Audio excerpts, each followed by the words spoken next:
Yeah. Let's go. Di na kailangan ng pagmatapang, lalo kung wala naman kapupulutan na aral sa taong takot ng malamangan.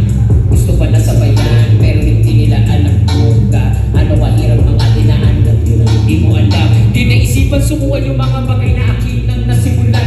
Mga hamon ko sa buhay na siyang napatunay para ito pa'y ganapan. Ano pa kayo kung matiman sa bayan? Sa daan na pelikula na aking palabang sila inagaapang na maisip kung mali ang angaring ginamit ang aking husay para ipakita sa aking magulang. Kaya kung bakit pagsapalaran na hindi tulti na tabangan. Respeto at tiwala nila sa akin na halos hindi na masusukat. Pangarap ay mas mataas pa sa natabo mo ng amat. Kaya walang dahilan para ikay panghinaan. Tuloy mo lang mga balak para naman sa iyo na humarang. Na gusto ka na pigilan pero hindi nila kaya. Una mo ba'y pinalawak di hahaluan ko ng daya kahit madami dami pa natatahangin. Maulagi panalangin huwag ka sa kanila magpaalitin. Mga matang nakatitig na gusto nila na di ka palarin. Kahit alam ng inaan na hindi bali ang iyong hangarin.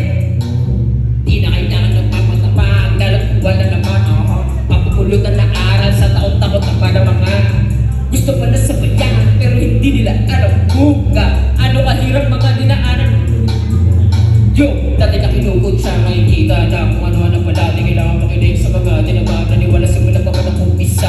Ano pa kayo kung di ka sa kagumili paninira mo sa akin hindi ko tinigtigan bumalik pa kami lalo kailangan di ko maiisip na ito'y mamaliit. Kanya-kanya din sa atin hindi na muna pwedeng gumaran. Huwag aatas na matan nga bati sige sabihan ka wala pamasay. Madaming masina sa iyo na sinabi na halos hindi lahat ay totoo. Ilaan nyo lang nilalaman ng isip hanggang sa ito'y makukuha. Yeah, thank you. Let's get mula po sa barangay Aberdeen, ang ating ikalawang